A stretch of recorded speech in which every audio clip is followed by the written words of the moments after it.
Just so everyone knows. All right, everybody. Hello. Welcome to this week's masterclass.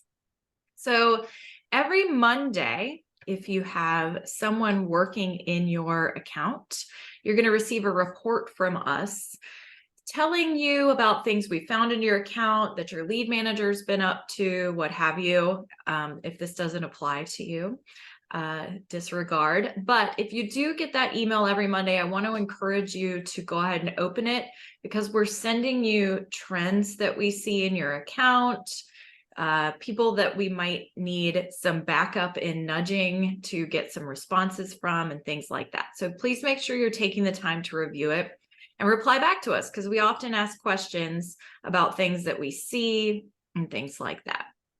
And also, I'm going to pop this link in the chat. This will apply to everyone. If you have not already signed your agents up for our additional coaching and things like that, this is the link that you can use. Or if you want to just tell us, give us the green light to sign the agents up on your team for the extra trainings and things like that, you don't have to do it yourself. I'll be glad to pop them in there for you. So make sure they're signed up for those. We have the Amped Hours every Tuesday at 2, where we answer questions about Follow Up Boss. That's for everyone, including admins on your team.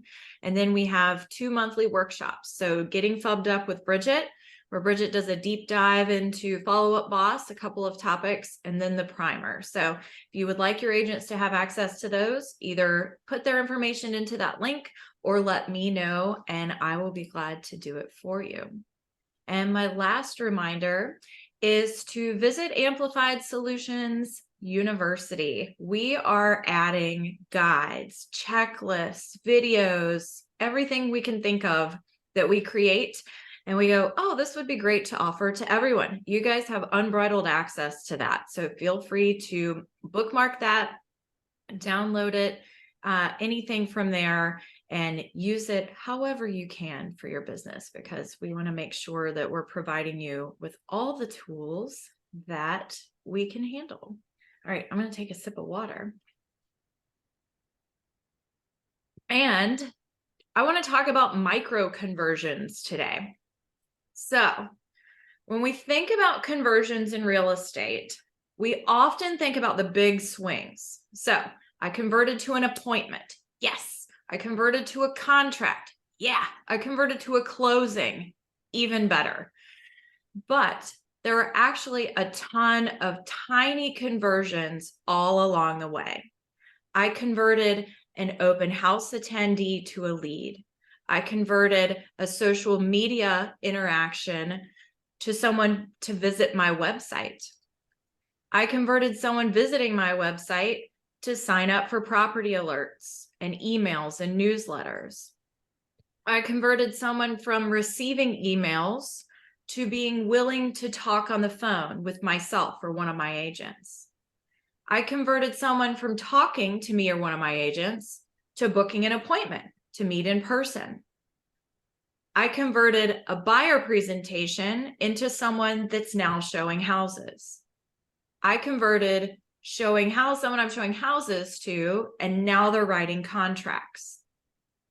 I got from writing contracts to ratification. And then ratification, you have your due diligence conversion, your repairs, your inspections, your appraisals, all of these. And then after closing, you convert from that closing to either a referral or a repeat transaction. So each of these points presents us with an opportunity to convert, to move the needle forward, and also an opportunity for the inexperienced or nervous agent to lose the business. And that's where these micro conversions come in. So I want to talk about breaking down the process for our agents and shining a spotlight on every single one of these opportunities to convert. Because if we look at them and we frame it for our agents as it is, this is an opportunity to convert, rather than I got an appointment, I got a ratification, I got a closing.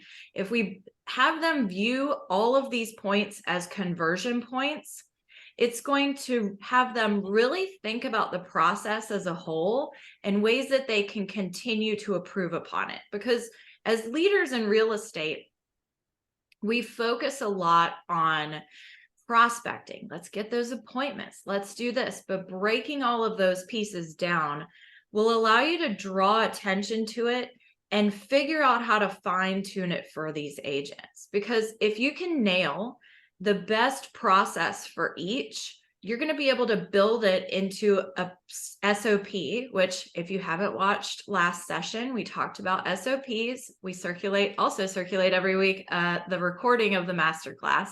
And we really got into SOPs last week. So I felt like this was kind of a natural progression from that. So you might have someone on your team who can convert every phone call into an appointment, but they can't get anyone to show up to the appointments, and that's a total loss. So if we have all these points, we can get them to go through the entire process. I had an agent, and he could get just about anybody under contract. But I would say 98% of his contracts would fall through because of the language that he was using. Mr. and Mrs. So-and-so, you know what? If something goes wrong, we can get you out of this. Like, that was the type of language he was using. He was setting up from the beginning of the interaction. Oh, well, if something goes awry, we'll get you out of the contract. And that's not what you want to do. You want them, of course, you don't want to pressure anyone into buying a home that they don't want. If they seriously do not want or need the property, of course, you don't have to do that. No one's ever bought a property against their will, pretty much. But he was actively talking people out of the contract right from the get-go because he saw it as, well, I'm going to get them into the contract easier if they think they can get out of the contract. He was using that tactic, that strategy to get people under contract. And it was biting him in the ass later on because they remembered that conversation so well. Anytime things got tough, and it always does, there's always some point of friction during the transaction. Anytime it did, they would use his own words against him. And he'd cave. He'd be like, yeah, I did say I could get you out of the contract. And then he would. And so he ended up moving into an ISA position because he just couldn't keep anyone under contract. And also, a very quick funny story about Richard. Richard is a very large person. And he was showing houses once, and he bent over and he ripped the seat of his pants during the tour of showings. And he walked over to their car, and he was bright red, and he said, we're going to have to meet back up in about an hour. I'm going to find a Target or a Walmart or somewhere and buy a pair of pants really quick. And he said, Chris, the whole seam of my pants ripped. And he said, it sounded like someone ripped a bed sheet in half.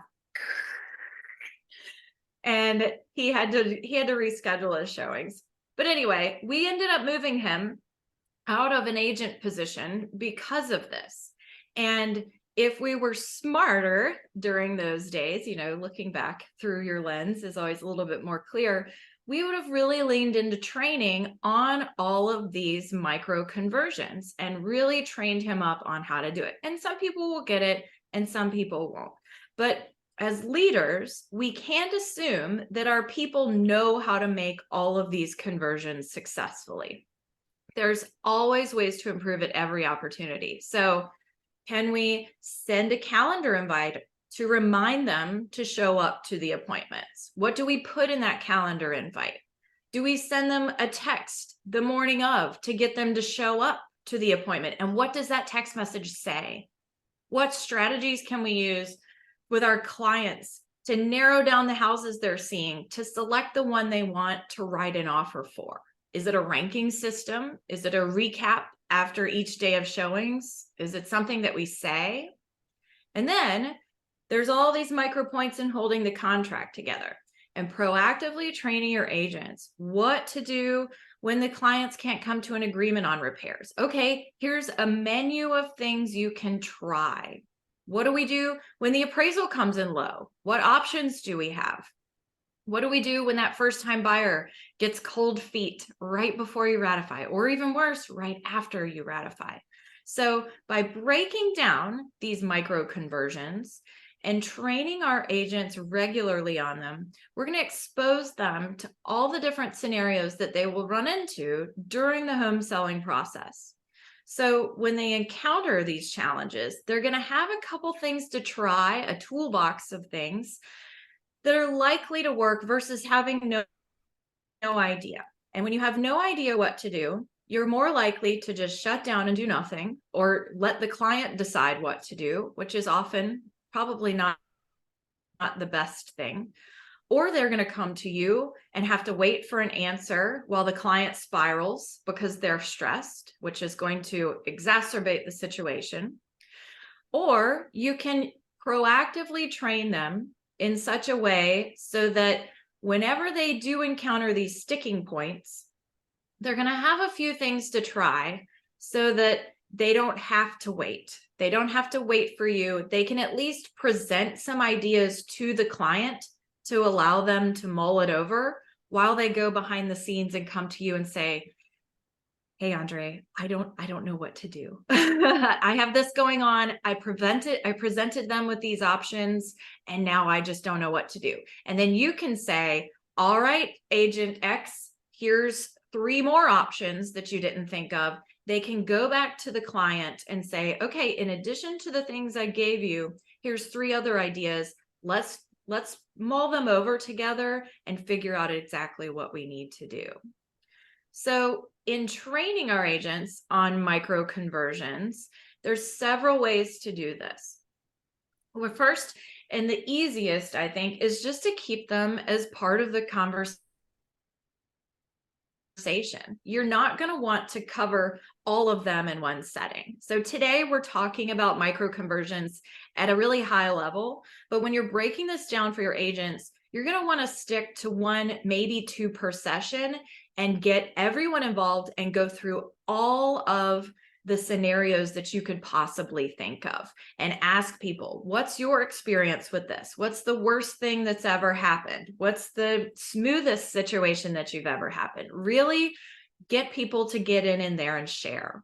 So covering these in your sales meetings, talking about them in your one-on-ones, particularly if you're seeing a trend, and this is why Follow Up Boss is so convenient, you can kind of see those sticking points with your agents through the reporting, through the notes that they're leaving. And if you're backing those up with strong one-on-ones, you can really talk to them about what about this part of the process makes you nervous? You know, what is it in your experience has you stumbling at this point? So sales meetings, one-on-ones, all of your trainings, find a way to work them in on a regular basis, because that list we went through earlier, I mean, that's 6 months of training right there. If you're covering one of those things and you only have a training with your team once or twice a month, that'll take you 6 months to cover. So you don't want to do it all in one day because you're just going to scramble their brains. It's too much to think about.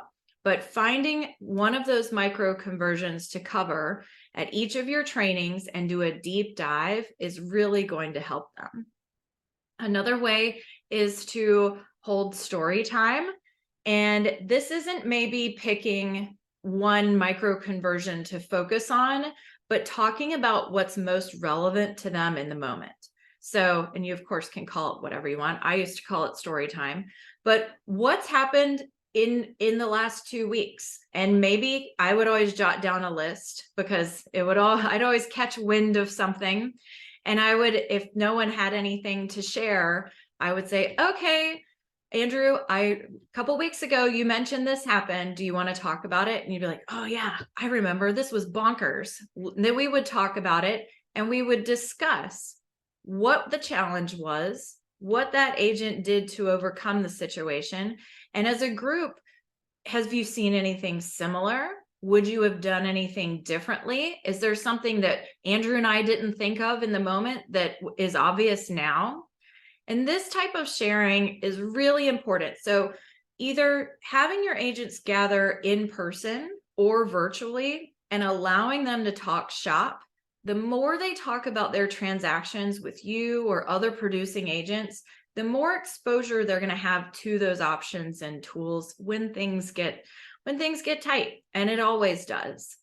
Going it alone, it's not going to strengthen their abilities as an agent. And to be able to talk shop with everybody is a great way, not only for team building and camaraderie, but to have them exposed to other transactions. So if you have a team of 10, that's 10, and they're all producing to some degree, that's 10xing the amount of transactions, the amount of situations, the amount of tools that your agents have access to because they're able to get in. So if you have a very virtual model, let's come up with some strategies to get everyone to gather together, whether it's a Slack channel, if your people are more typers than video people, or have a session where you're talking shop. Let's hold an office hour. Everybody has something that's called office hours, but hold some type of opportunity for them to come in and talk freely about what's going on, because a lot of meetings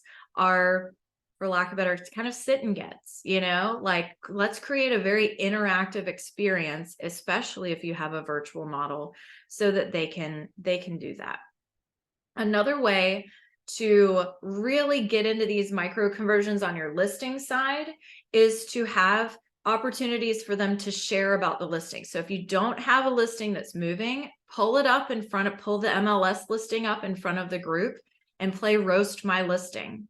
I used to do this, and it was so helpful to have a bunch of people chiming in. Well, let's change this language. Let's update the first picture on the listing to be this instead of that.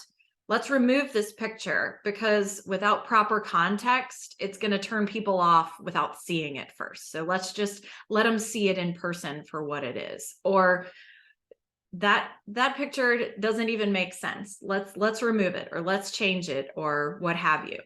So getting these opportunities to bounce ideas around, have your people come in and discuss what's happening, that's going to really help you with your micro conversions. And then as you get into the micro conversions, that's your opportunity to put it down on paper. So we talked a lot last class about the process for building SOPs. Write out a guide or an SOP for the most common micro conversions. So knowing how to write them, knowing how to train your team on them, and putting them in the agent resource library that you're hopefully putting together for them to reference these things, this is going to help them have that starting point. Because even if you aren't going to hold them accountable to these SOPs, so let's say you have, I don't know, an open house SOP. Even if you aren't going to say, okay, Meg, you didn't put out 55 signs and now you're in trouble. You don't have to hold them to them, but it's going to give them a guide on exactly what to do in each situation. So that's going to help them convert better. And over time, it's going to help them establish their own style. Because if they are coming to you with no real estate experience, they don't have a style yet. And having some type of guide to take them through each of these points is going to give them kind of a wide path to follow. And then the more they do it, they'll be able to go, okay, this works for me. It doesn't work the way I thought. This is the way I'm going to do it. So if you know what works, spell it out for them to improve their chances. Because if they have to guess, they're probably going to guess the wrong thing. And they could kill the deal, especially with newer agents. So write out each step and create a guide for them. Train them on it, and then put it in your agent library of training for your agents, your existing agents to refer to, and your incoming agents to go ahead and have, so that they have that in their toolkit. All right. So what are your thoughts on micro conversions? How are you navigating these with your team currently? And what is it that you're doing to help people in the places where they get stuck? What are you guys doing on your team? This is something I need to work on, and it's currently so any feedback from anyone else would be greatly appreciated. Well, good. Andre, what are y'all up to? Uh, one-on-ones really is kind of what we do, but as you mentioned, the SOPs, I start writing them down, and then something happens, I get distracted, never really get back to it until again next week comes and we're doing another open house, and I'm like, oh, I got to get back to that sheet that we attempted to create. So what I'm getting from you is I really just got to take the time to put these SOPs in place and then get them onto my Google site Mm-hmm. so that my agents can have those to review as they, new and old, as they go ahead and handle their everyday real estate business. I also recently, this is super interesting for me as well, because I recently set up a Wednesday morning huddle that we're going to, I'm going to find out like what's going on. Like you said, what are the challenges that you're having with your transaction. So as a group, we can talk about these challenges and kind of help each other grow. Mm-hmm. So this is a good class for me today. And those huddles, that's going to help your retention too, because it's not in their face, it's not overt, but by you being there for them and giving those little solutions every week, they're going to be like, I just couldn't do this without Andre. He helps me every week. I come to him and I'm like, I'm pulling my hair out. I don't know what to do. And you're like, oh, try this and this and this. And that's really going to help your retention as well. And it's going to help you because if you do have those huddles set up, of course, if it's an emergency, then it can, if it's something urgent, they might not be able to save it for a week. But if it's a theory type question or something that happened in a past, they can save it for your huddle, which will help you be able to compartmentalize your time, less gotta minutes, so you can get those SOPs going. For sure. Andrew, I know you're working on building your team. Is this something that you have going on right now that you could speak to? Yeah, I love that you pointed out actually, Chris, about the virtual, if you're using a virtual model, the importance of it being interactive. And that's what we're doing. I've just got a couple of people on board and even at that on the fringe, but yeah, more of a mastermind-ish brainstorming kind of session. My problem, and as I listen to you now, and you're obviously awesome at this, is keeping it to a topic or two. We've had some of these go an hour and a half, and then I save the video and I'll come back to it later maybe, and then I don't. So that's part two is, documenting, keeping it focused and shorter, and then documenting that into, step-by-step SOP, and maybe even revisiting that again and saying, is this what we said? Am I missing anything here? And that maybe helps reinforce what you talked about as well by circling back to it. So Yeah. And scheduling, regular scheduling, I think all that stuff, which comes down to structure and systems, I guess. And I don't want to say I'm struggling with that right now. It's just that there's at this stage, it's kind of what they call the messy middle. There's just so many balls in the air to keep that stuff, but prioritizing and systematizing. Yeah. But interactive, I love it. Yeah. And it's really hard, especially when you have a smaller team or brokerage and you have 500 hats to wear every day. You're like, I don't have time to sit and write SOPs. That's okay. Andre, the fact that you're even starting them and not finishing them, you're farther beyond a lot of people. You know what I mean? Like the fact that you're even thinking to start them.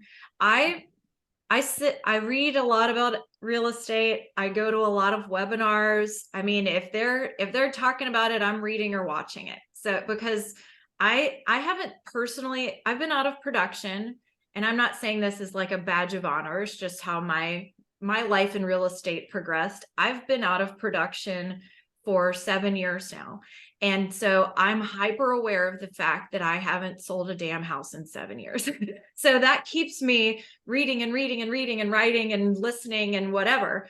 And so, and I mean, my last year I supervised over 2,000 transactions. So I know what happens. I feel confident that I can speak to what happens in a real estate transaction, but I'm coming at it from a different point of view.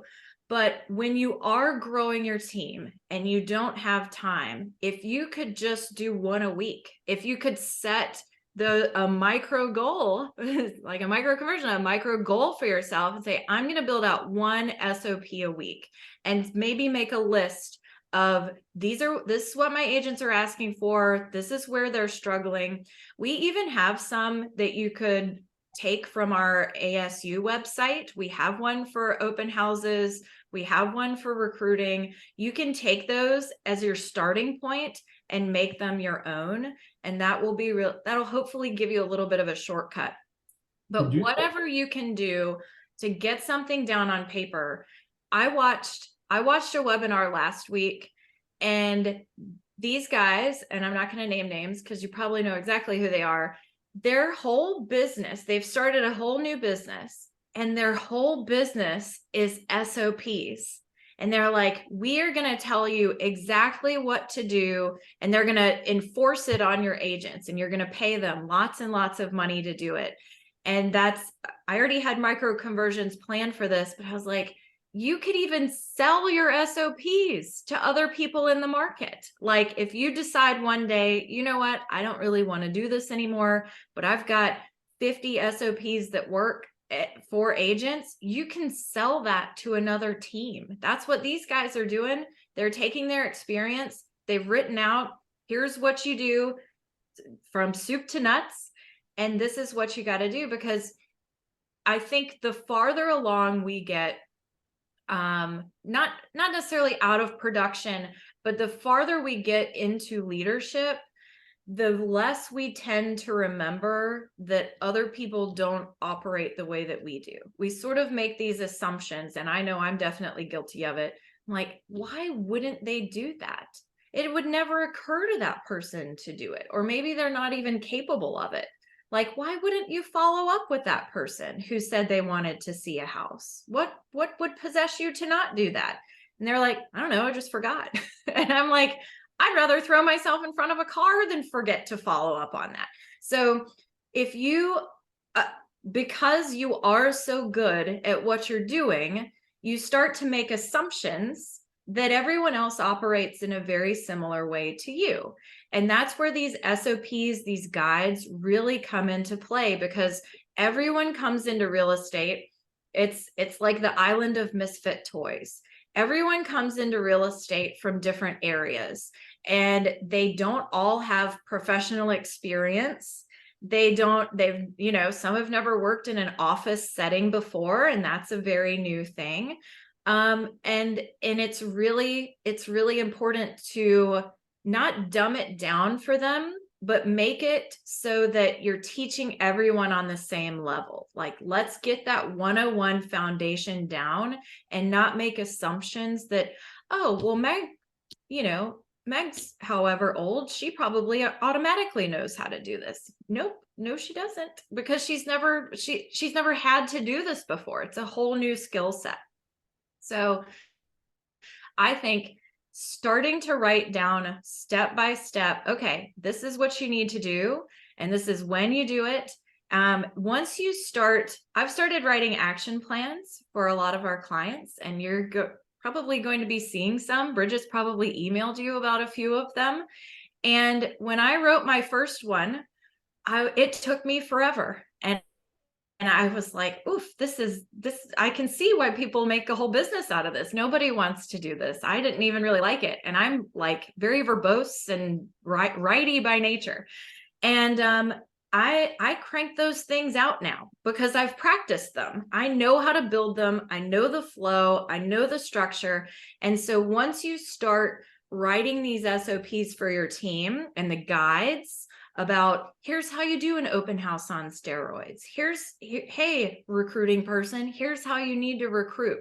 Once you start putting it together, your brain's going to kind of get tuned to how to write a guide, how to write an SOP. What does that look like? What information do I need to include? If you want, I don't know how many of you, because I don't believe either of you, any three of you were on last time. I can send you the SOP recording from 2 weeks. We took Monday off, but I can send you the SOP recording, and I made a guide on how to make an SOP. So I can send those to you after the call, and you can listen to me talk for another 45 minutes, which I know you'll be excited about. But we I like talked it about actually. I like listening to you talk. Thank I you. think I'm getting smarter.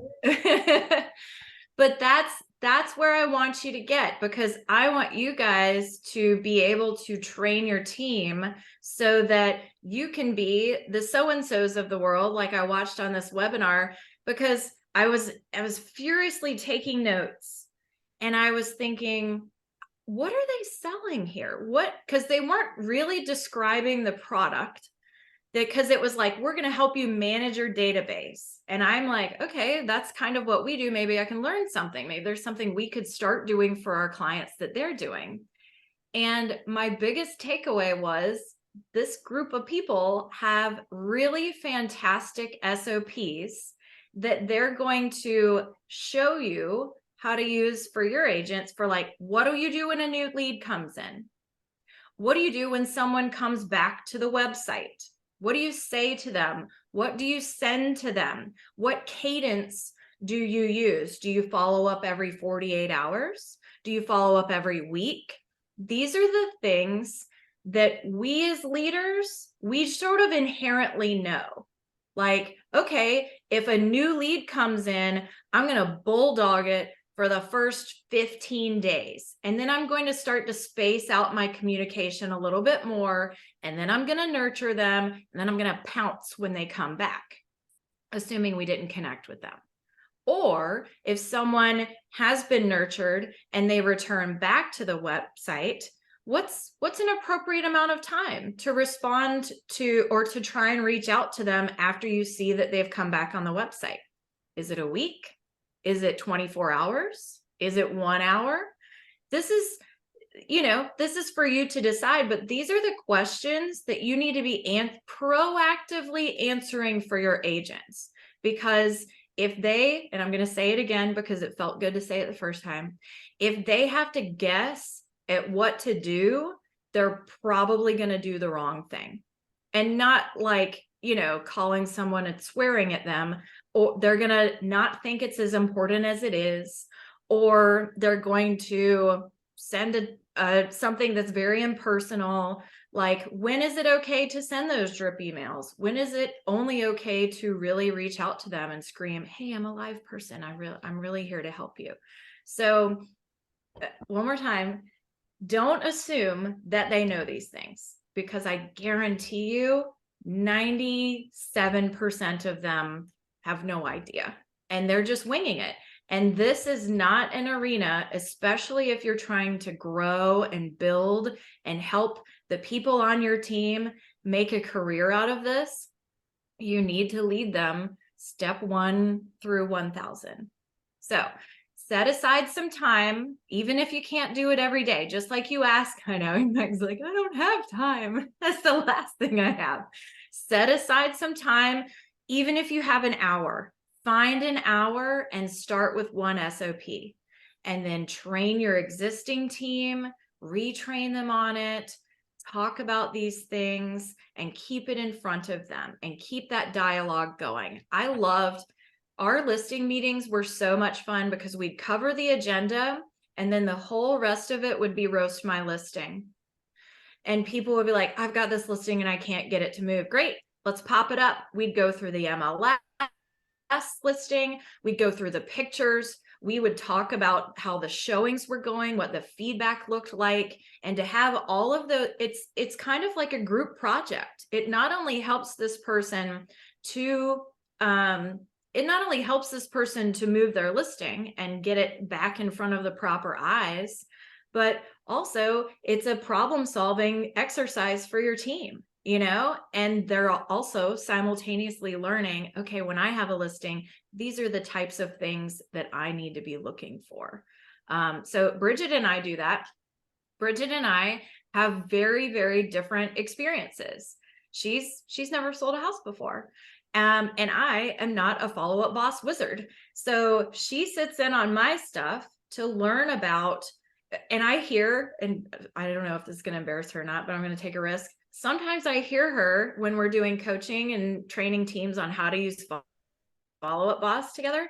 I'll hear her say things that I've said before just because we're around each other so much. I'm like, she's learned like, this is what an agent would do in this, even though she's never been an agent or worked at a brokerage.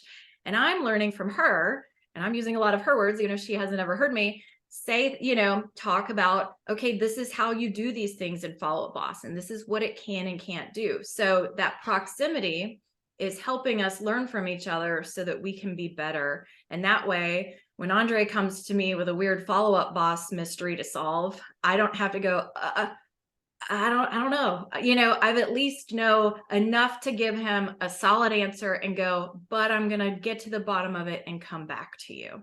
So it's all that learning together. All right. Well, I'm going to send you guys the recording of last week and my SOP guide to hopefully get you to do that. I want to challenge you or encourage you, whatever, to set aside some time to start writing these for your people, because your future self is going to thank you for it, and your agents are going to thank you for it. Yeah. The SOP guide, is that going to include, you mentioned you had a SOP for open houses and one for recruiting. Is that guide include those SOPs as well, or is that something else? That's something different, but I can send that too. I can Yeah, send that please. to you too. And that'll be a good start. It's a little bit generic. So, Yeah. but yeah, I have all those guides and everything I can send to you. Just so we can have an idea, framework behind it. I'd appreciate it. Absolutely. Thank you. This was helpful. Yay. I'm glad to help. All right, guys. I hope you have a fantastic week, and we'll see you next week. Thank you. Thanks, Thanks a million, everybody. guys. Thanks, Bye. Chris. Bye, guys. Bye. Bye, Bridget. Yeah.